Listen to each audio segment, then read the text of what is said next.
Hey, salut amis, j'espère que vous allez bien comme d'habitude. Moi ça va extrêmement bien, ça super, même si je suis blessé. Mais bon, rien de grave, j'ai un petit hématome au doigt parce que voilà, je me suis cogné, je crois. Enfin bref, aujourd'hui, petite vidéo où on va parler du top 10 des meilleurs joueurs du début de saison 2020-2021. Voilà, donc top 10 des meilleurs joueurs 2020-2021. Donc j'ai volé ce concept à Eddie qu'il avait déjà fait pour le début de saison 2019, 2018, 2019 et 2019-2020. Je l'avais fait, donc voilà, là je vais voler le concept. On va faire un petit top 10 des meilleurs basketteurs de cette saison, donc 2020-2021. Donc c'est le tout début de la saison régulière, mais on va faire ça. On va aussi s'en faire un à la moitié de la saison régulière et un à la fin de la saison régulière. Je vous prévois également aussi un top 10 des meilleurs joueurs de la saison 2019-2020. Donc on va aller voir ça. Donc, on fera tout ça, tout ça. J'ai hâte de vous faire celui du milieu de saison régulière, mais bon, vu que c'est pas encore le milieu de la saison régulière, bah, je peux pas vraiment vous le faire. Voilà. Mais j'ai hâte quand même de vous le faire. Sur ce, on va y aller avec ce top 10. Let's go. Et en dixième position, les amis, j'ai choisi de mettre Jason Tatum dans cette dixième place parce qu'il est juste incroyable. Ce début de saison avec les Celtics, déjà que l'année dernière, il faisait des trucs assez incroyables. Donc l'année dernière, j'ai les stats aussi des joueurs de l'année dernière. Mais l'année dernière, Jason Tatum, il était à 23,4 points, 6, enfin 7 passes décisives, je crois, et 3 rebonds de moyenne, ce qui était déjà très très bien. Donc je pense à bien regarder l'objectif, ce qui était déjà très très bien. Mais là, il fait une masterclass. Il est incroyable ce début de saison. 26,9 points, 7,1 rebonds et 3,8 passes. Et les Boston Celtics sont troisième de la conférence Est. Voilà. Donc le mec, il tombe quand même à 26,9 points, ce qui n'est pas dégueu du tout, c'est même très très bien. C'est-à-dire que le mec met 27 points par match, c'est excellent. 7,1 rebonds, alors que c'est ni un pivot ni un ailier fort, c'est incroyable. 7,1 rebonds, pour vous donner un exemple, c'est plus que par exemple, enfin c'est quasiment plus qu'un LeBron James. C'est autant qu'un Kevin Durant. Donc voilà, c'est incroyable. Et 3,8 passes, bon là c'est un petit peu son point faible. C'est comme un autre que vous allez voir à peu près après en fait. 3,8 passes, il s'améliore sur les passes. Si jamais il était ne serait-ce qu'à 5 ou 6 passes décisives, mais mon Dieu, pas vous mentir, s'il ferait ne serait-ce que 2 passes décisives en moyenne de plus, qu'est-ce qu'il a là? Il serait au moins à la huitième ou à la... Je sais pas s'il serait à la septième place, mais il serait au moins à la huitième ou septième place. Voilà. Donc incroyable Jason Tatum, ce qu'il fait ce début de saison et même l'année dernière, c'est monstrueux. Il est incroyable. C'est le meilleur joueur actuel des Celtics, sans doute aucun. Et donc, en neuvième place, j'ai décidé de mettre Kyrie Irving. Bon, désolé si je regarde mes notes, mais je connais pas les statistiques par cœur. Donc, l'année dernière, Kyrie Irving tournait à 27,4 points, 5,2 passes, 5,2 rebonds pardon, et 6,4 passes décisives. Cette année, il est à 27,1 points, donc un peu moins. Il est à 5,3 rebonds et à 6,1 passes décisives. Et les Nets sont 5e de la conférence Est. Bon, Kyrie Irving, c'est tout un débat. Est-ce que Kyrie Irving est plus fort que Jason Tatum? Jason Tatum est plus fort que Kyrie Irving? Pour l'instant, je préfère mettre Kyrie Irving. Pourquoi? Parce que Jason Tatum est très très très très jeune. Je crois que c'est sa troisième ou quatrième saison en NBA. Il est extrêmement jeune. Je ne sais pas si vous savez, mais il y a un fameux Zion Williamson qui est dans le top 15 des meilleurs joueurs actuels pour certains, mais pour moi, non, je ne peux pas le mettre dans le top 15 parce que il est trop jeune. Voilà. Donc Jason Tatum, voilà, Kyrie Irving, pour moi c'est clair et net qu'il se trouve au-dessus de Jason Tatum pour son expérience. En plus de ça, Kyrie Irving a marqué, a marqué n'importe quoi, a manqué plein de matchs à cause de son caca nerveux là. Il a fait une crise, il a fait un caca nerveux tout simplement. Mais l'écart entre Jason Tatum et Kyrie Irving est très petit pour moi. Kyrie Irving, il est incroyable. C'est surtout son dribble, voilà, c'est son dribble, sa vision, elle est incroyable aussi à Kyrie, mais c'est surtout son dribble, voilà, son handles. Il est monstrueux. Il est monstrueux en dribble, il est monstrueux en vision. Enfin, il n'est pas monstrueux en vision, mais il a une très très bonne vision du jeu. Donc, Donc Kyrie Irving, voilà, incroyable. Les stats sont monstrueuses. Voilà. Donc je mets Kyrie Irving en neuvième place. Même si son équipe, les Nets, sont moins hauts que les Celtics, je préfère mettre Kyrie Irving. J'ai envie de dire, c'est un petit peu. L'écart est très petit, mais je préfère mettre Kyrie Irving parce qu'il a plus d'expérience. Et en 8 j'ai mis mon poteau Joel Embiid. Voilà, incroyable saison. Incroyable début de saison de Joel Embiid, il est monstrueux, la catastrophe Ada. D'ailleurs, je tiens à préciser que je vais faire des vidéos de basket un petit peu plus souvent, peut-être sur cette chaîne YouTube, mais la catastrophe Ada, ce qu'il fait, c'est monstrueux. 25 points, ok, pourquoi pas, c'est très bien, 25 points de moyenne. 11,5 rebonds, donc je crois que c'est pas le meilleur rebondeur, mais le deuxième meilleur rebondeur. Je crois que le premier c'est Rudy Gobert avec 13 et quelques, et 2,9 passes. Mais il est monstrueux, il est monstrueux. Alors l'écart entre Kyrie et Joel Embiid, pareil, il est très petit sur ce début de saison. Pour moi, voilà, c'est très serré entre les deux. Je ne savais pas trop qui mettre entre la 9e et la 8e, etc. Mais j'ai préféré mettre Joel Embiid devant puisqu'il vient de ressortir d'un match à 42 points. Et surtout, les Sixers sont premiers de la conférence Est.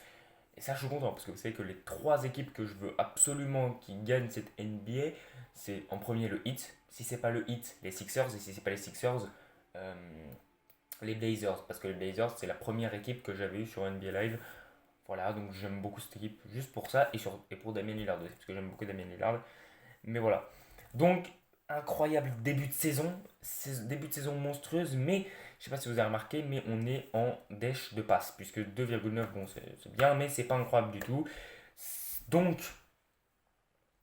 s'il avait plus de passes que ça, enfin, s'il avait plus de passes décisives que ça en statistiques, il serait largement au moins à la quatrième ou à la cinquième place, ce qui est incroyable pour Joel Embiid. Mais voilà, je préfère le mettre en huitième pour l'instant, à cause notamment du peu de passes décisives qu'il fait dans cette liste. Enfin, il y a quasiment beaucoup. Enfin, il y a peu de gens qui. Il y a même que lui qui n'arrive pas à faire les trois passes décisives, quoi. Donc, s'il avait au moins ne serait-ce que 5 ou 6 passes décisives, ou même, on ne lui demande pas autant, mais 4 ou 3 4 passes décisives, il serait au moins à la cinquième place, ou à la sixième. Donc, voilà. Par contre, début de saison de Joel Embiid monstrueux. Monstrueux. Là, le dernier match, il tape du 42 points. 42 points quand même, c'est incroyable. Voilà, je le dis. J'ai pas toutes ces stats, mais 42 points, c'est juste incroyable. Voilà. Joel Embiid, 8ème position. Voilà, n'hésitez pas à me dire en commentaire voilà, ce que vous en pensez. Donc en septième position, vous l'avez vu certainement à la miniature, parce qu'à la miniature j'ai mis le 10e, le premier et le septième. Mais vous l'avez vu certainement en miniature. En septième position, c'est Damien Lillard, qui tourne actuellement à 28,1 points. Incroyable. 4,7 rebonds, c'est déjà moins incroyable, mais c'est quand même très très bien. Et 6,7 passes décisives, ce qui est incroyable. Et les Warriors, j'avais dit, mais pas du tout. Les Blazers sont sixième de la conférence Ouest. Donc, Damien Lillard. Alors, l'écart entre Damien Lillard et Joel Embiid est encore plus petit que tous ceux que j'ai nommés. Ça se joue vraiment à 1 millimètre. Mais j'ai préféré mettre Damien Lillard exactement pour la même raison qu'il y a eu Kyrie Irving devant Jason Tatum. C'est-à-dire l'expérience de Damien Lillard. Le fait que Damien Lillard, il connaît les playoffs depuis longtemps. Il joue en NBA depuis longtemps. Je crois qu'il était 5 ou 4 ou 5 fois All-Star. Voilà. Incroyable. Damien Lillard, le début de saison qu'il fait, c'est incroyable. Avec les Blazers en 5e, en 5e ou en 6e, je sais plus. 28,1 points, c'est monstrueux. C'est plus que beaucoup de gens. C'est plus que Giannis. C'est plus que Luka Doncic. C'est plus que Stephen Curry. Ou un peu, enfin, c'est un peu moins que Stephen Curry. C'est plus que James Harden. Enfin bref, incroyable. Ce qui fait sur cette saison 4,1 rebonds, 4,7 rebonds, pardon, c'est peut-être pas incroyable, mais c'est quand même déjà très bien. Et 6,2 passes, 6,7 passes, pardon, c'est plus que Curry, c'est plus que Giannis, voilà, c'est plus que Kevin Durant. On est vraiment sur des très très très bonnes statistiques et Damian Lillard il fait un truc de ouf dès ce début de saison. Il arrive à placer quand même une équipe qui n'est pas incroyable, les Blazers. Il arrive quand même à les placer en cinquième place de la conférence Ouest. Donc c'est juste magnifique ce qu'il fait. Début de saison incroyable. Bon, à la sixième place, j'ai mis Steph Stephen Curry. Bon, à la 6ème place, j'ai mis Stephen Curry. Alors, encore une fois, l'écart entre Stephen Curry et Damian Lillard est juste monstrueux. N'importe quoi. Est juste minime. Il y a vraiment un tout petit écart. Et pareil pour entre Stephen Curry et Joel Embiid. Il y a un tout petit écart, mais vraiment, là, vraiment tout petit. Mais j'ai mis Stephen Curry en 6ème place. Donc, il a planté quand même. Enfin, il a en moyenne 28,2 points. Ce qui est un petit peu mieux euh, que Damian Lillard. 5,2 rebonds, ce qui est mieux que Damian Lillard. Et franchement, pour Stephen Curry, 5,2 rebonds, sachant qu'il est pas trop dans la raquette. Enfin, il est pas trop dans la raquette. C'est pas un mec qui utilise son physique, je veux dire. Et 6,2 passes décisives, c'est incroyable également. Bon, voilà, on connaît tous les passes de Stephen Curry qui sont monstrueuses. Le handle de Stephen Curry qui est juste monstrueux. Et évidemment, son shoot à 3 points qui est incroyable. Donc, voilà. Et ils sont 7ème ou 8ème, je sais plus, de la conférence Ouest. Voilà, Stephen Curry, voilà, il est monstrueux, 28 points de moyenne, c'est incroyable, mais surtout les 62 points qu'il a plantés, c'est incroyable. Il a battu le record de Klay Thompson qui était de 60 points, si je ne me trompe pas.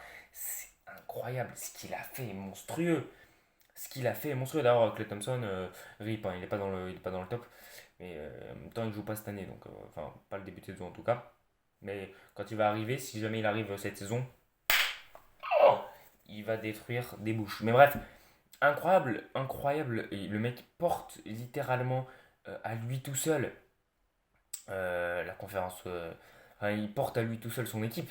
C'est-à-dire que Damian Lillard, certes, il porte à lui tout seul son équipe, mais Stephen Curry, non seulement il porte à lui tout seul son équipe, mais en revenant de blessure, et personne ne croyait en eux. C'est-à-dire vraiment personne. Personne ne pensait que Stephen Curry allait mettre 62 points, personne ne pensait que enfin, tout le monde pensait qu'ils n'iront jamais en playoff. Je vais pas vous mentir, je commence à changer d'avis. Mais voilà, personne ne croyait en eux. Stephen Curry revenait de blessure. Klay Thompson s'était blessé, donc mentalement, enfin c'était reblessé, donc mentalement c'était pas ouf. Et en plus de ça, Stephen Curry porte l'équipe à lui tout seul. Donc très clairement, Stephen Curry pour moi mérite large des 6ème de stop au-dessus de Damian Lillard. Même si c'est très très serré, je pense que je mets Stephen Curry au-dessus pour les éléments que je viens de vous citer. Et puis voilà, pour les 62 points. Pour les 62 points qui sont incroyables. Incroyables. Ce qu'il a fait est monstrueux. Je le dis. Voilà. Et en 5ème position, évidemment, alors attention, je tiens à le dire, âme sensible, s'abstenir. Euh, en 5ème position, j'ai tout simplement décidé de mettre Zach LaVine, qui tourne actuellement à 25,5 points, 4,8 rebonds et 4,2 passes. J'ai décidé de le mettre en 5ème position. Est-ce que tu as cru? J'espère que tu as cru, j'espère que tu es tombé dans le panneau. Évidemment, je n'ai pas mis Zach LaVine en 5ème position. Mais âme sensible s'abstenir quand même, il y en a qui vont être choqués. En 5ème position, j'ai mis LeBron James, aka The King. Voilà, j'ai mis LeBron James en 5ème. Il y en a plein qui vont dire quoi? Il mérite d'être premier, largement, sans hésitation. LeBron James premier, LeBron James deuxième, LeBron James troisième. Bref, moi j'ai mis LeBron James en 5ème parce que il a des stats affolantes, certes. Mais comparé à tous ceux qui sont dans ce top 10, et même tous ceux qui sont dans ce top 10 ont des stats beaucoup plus affolantes que lui. En tout cas, à partir de Joel Embiid. Je suis désolé. Donc, je vais vous lire ses stats. 23,7 points, 7,9 rebonds et 7,5 passes décisives. Et les Lakers sont premiers de la conférence Ouest.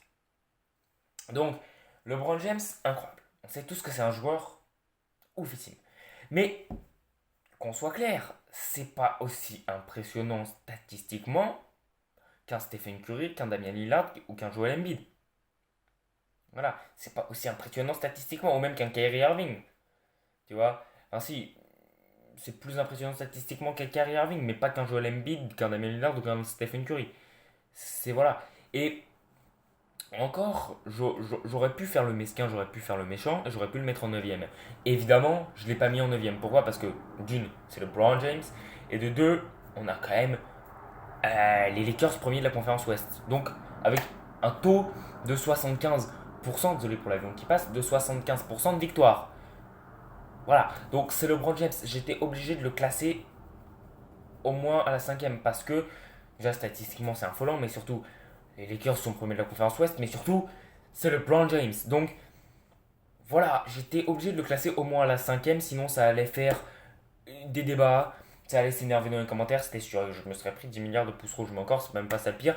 C'est que pour moi, voilà, LeBron James mérite d'être en cinquième position sur ce début de saison. Je pense qu'à la fin de la saison, il sera au moins en troisième ou en quatrième. Mais voilà, sur ce début de saison, pour moi, LeBron James, cinquième. Franchement, c'est honorable. Et en quatrième position, j'ai décidé de mettre le gros ventre, l'obèse, la barbe, le step back, James Harden. En quatrième, j'ai décidé de mettre, j'ai failli dire en cinquième. En quatrième, j'ai décidé de mettre James Harden. Donc statistiquement, il est à 26,4 points, 5,9 rebonds, pardon, et 10,9 passes décisives. Voilà, on est sur des stats. C'est affolant. Et on est évidemment chez les Nets, donc cinquième de la conférence Est.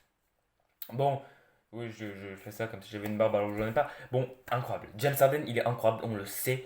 Lors de la dernière saison, moi, si j'avais dû mettre à la fin de la saison 2018-2019, sans vous mentir, je vais pas vous mentir là-dessus, sur la saison 2018-2019, 2019-2020, pardon, je l'aurais mis dans le top 3. Voilà, je vais pas vous mentir là-dessus. Là, pour l'instant, sur ce début de saison, je le mets dans le top 4. Bon, je vous spoil un petit peu du coup le top 2019-2020, mais c'est pas grave, vous savez qui est dans le top 3. Bon, James Harden, quatrième position. Je pense qu'on est tous d'accord. Certains vont gueuler parce que LeBron James est derrière James Harden. Certains vont gueuler parce que tout le monde veut voir LeBron James premier, même moi le premier. Je veux voir LeBron James MVP. Mais en fait, ce qui est incroyable avec James Harden, c'est que le mec, c'est un croqueur de malade. Mais il arrive à faire près de 11 passes décisives. Et ça, c'est...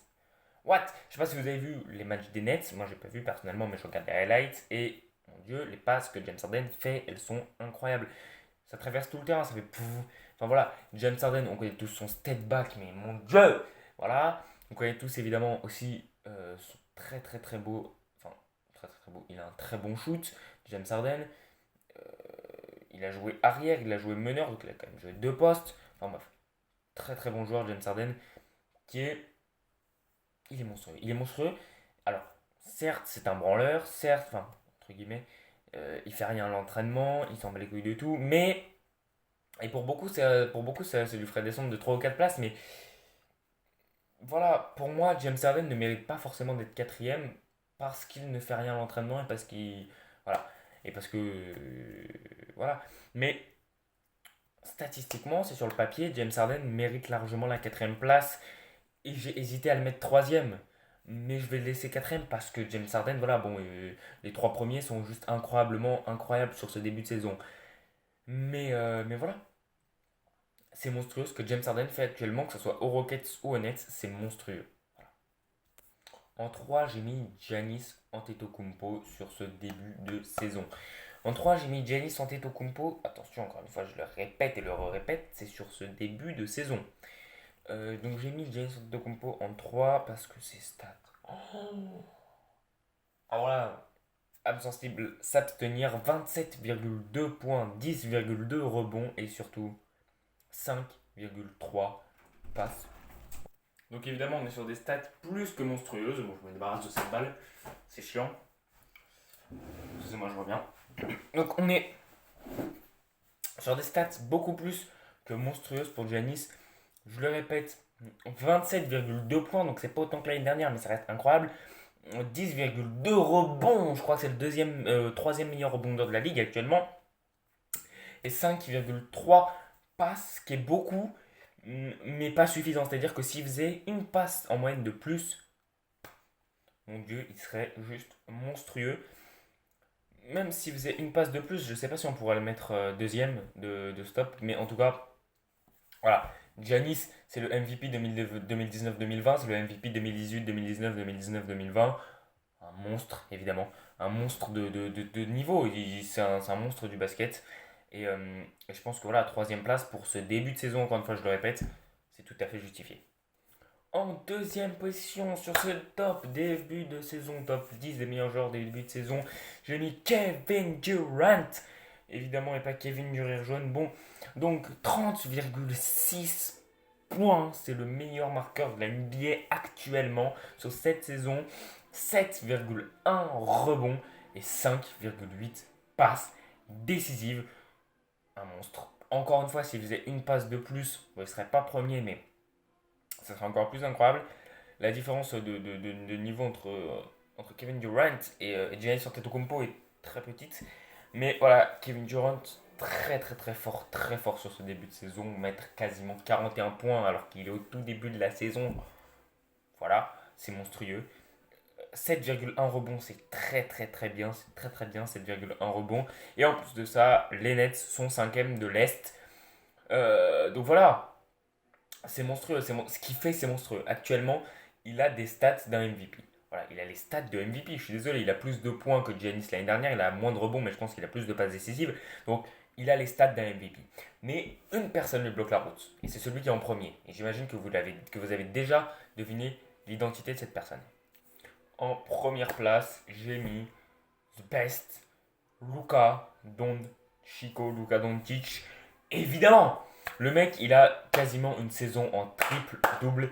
C'est même pas quasiment, si, il a quasiment une saison en triple-double avec 27,2 pounds, 9,9 rebonds et surtout 9,3 passes décisives. Donc, Luka, il est monstrueux. Mais quand je vous dis monstrueux, c'est monstrueux, c'est-à-dire que le mec, il porte une équipe, donc ils sont 10e de l'Ouest, par contre. Voilà.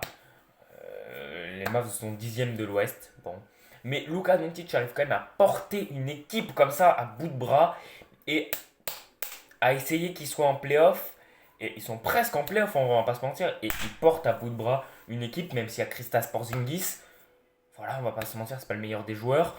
Donc, voilà, Luka Doncic qui fait actuellement, c'est historique. Il a les stats d'un MVP 100%. Et pour moi, là, avec ce début de saison, c'est Luka Doncic qui sort. Mais, pardon, je disais, pour moi, ça sera lui le MVP 100%, en tout cas en regardant le début de la saison. Voilà. Sur ce, c'est la fin du top 10 des meilleurs joueurs de la saison, enfin du début de la saison 2020-2021. N'hésitez pas à me donner votre avis, ça a été assez long. Je tiens à m'excuser. Sur ce, moi je vous dis à bientôt pour une nouvelle vidéo. C'est la fin de ce petit top 10. Et peace!